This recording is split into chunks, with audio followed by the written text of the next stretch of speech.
안녕하세요. 오늘 저희가 함께 살펴볼 자료들을 보면요. 결국 이런 질문을 하게 되는 것 같아요. 이제 진짜 이더리움의 시대인가? 스테이블 코인 규제 얘기도 있고, ETF 통한 기관 자금 유입, 또 경쟁은 더 치열해지고. 네, 안녕하세요. 이더리움 주변의 신호들이 정말 많잖아요. 이게 뭘 의미하는 건지 오늘 좀 깊게 파고 들어보겠습니다. 네, 정말 흥미로운 시점입니다. 이게 단순히 가격이 얼마 간다 이런 차원을 넘어서요. 이더리움이라는 생태계 자체가 어떤 구조적인 변화에 한가운데 서 있는 건 아닌가? 그런 맥락을 좀 짚어봐야 할 것 같아요. 네네. 좋은 점도 있고 또 위험 요인도 있으니 균형 있게 한번 보죠. 좋습니다. 그럼 가장 먼저 눈에 띄는 건 역시 규제 같아요. 미국에서 2025년 7월이죠. 통과된 GENIUS 액트. 이게 미국 최초의 연방 스테이블 코인 규제 법안이라고 하던데 이걸로 스테이블 코인이 이제 좀 제도권으로 들어왔다. 이렇게 볼 수 있는 건가요? 정확합니다. 1대1 담보 유지나 월간 공개, 감사 이런 요구사항들은 사실 표면적인 거고요. 네. 진짜 중요한 의미는 그동안 좀 불확실성 때문에 망설였던 예를 들면 JP 모건이나 시티그룹 같은 아주 큰 금융기관들이 있잖아요. 네, 그렇죠. 거대 기관들. 이 기관들이 이제 스테이블 코인 시장에 본격적으로 참여할 수 있는 좀 명확한 길을 터줬다. 여기에 있는 거죠. 앞으로 디지털 금융 인프라가 확산되는데 중요한 계기가 될 수 있습니다. 아, 그렇군요. 그리고 이 스테이블 코인 시장에서 이더리움 역할이 정말 크더라고요. 전 세계 시장 규모가 한 2,600억 달러 정도 된다는데 USDT나 USDC 같은 대표적인 것들 포함해서 거의 절반 정도가 이더리움 네트워크 위에서 발행되고 거래된다면서요? 정도인데 그중에서 무려 60% 그러니까 약 43억 달러가 스테이블 코인 거래에서 나왔다는 거거든요.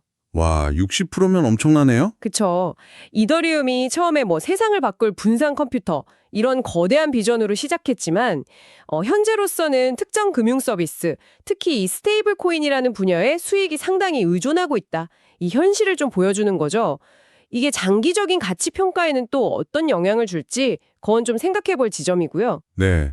이런 규제도 좀 명확해지고 스테이블 코인 활용도도 높으니까 자연스럽게 이제 기관 투자자들 움직임도 달라지는 것 같아요.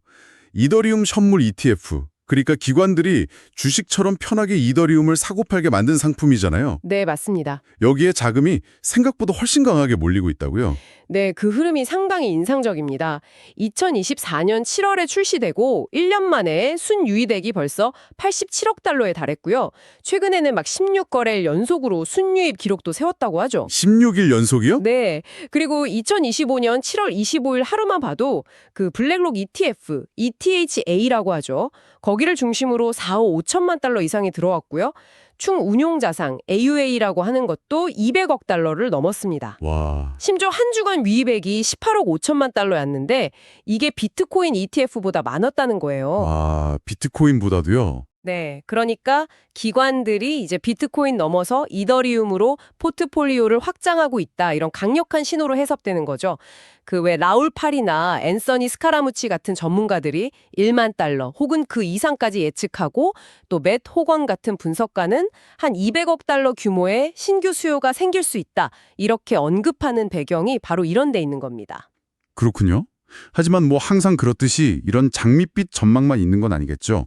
자료를 보면 정작 이더리움 자체의 그 가스비 수익은 2025년 1분기에 약간 주춤했다 이런 분석도 있어요. 그 덴쿤 업그레이드 같은 거요. 이더리움 거래 비용 낮추는 기술 개선인데 이게 오히려 네트워크 수익에는 좀 부담이 된 걸까요? 아니면 경쟁자들이 너무 치고 올라오는 건가요?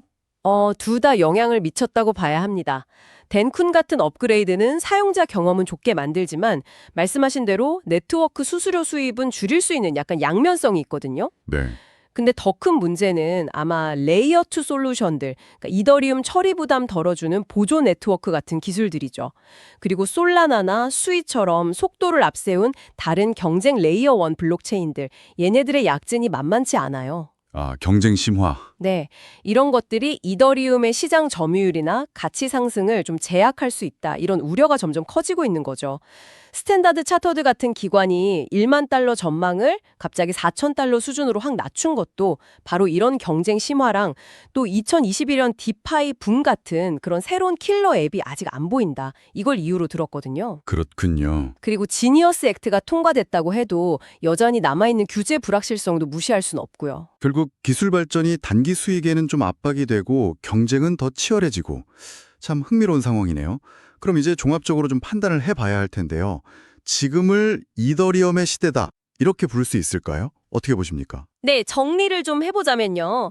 그 GNUS 액트 통과로 스테이블 코인 규제가 명확해진 거, 그리고 ETF를 통해서 기관 자금이 꾸준히 들어오는 거, 이건 분명 이더리움이 제도권 금융하고 점점 가까워지고 있다는 아주 강력한 증거입니다.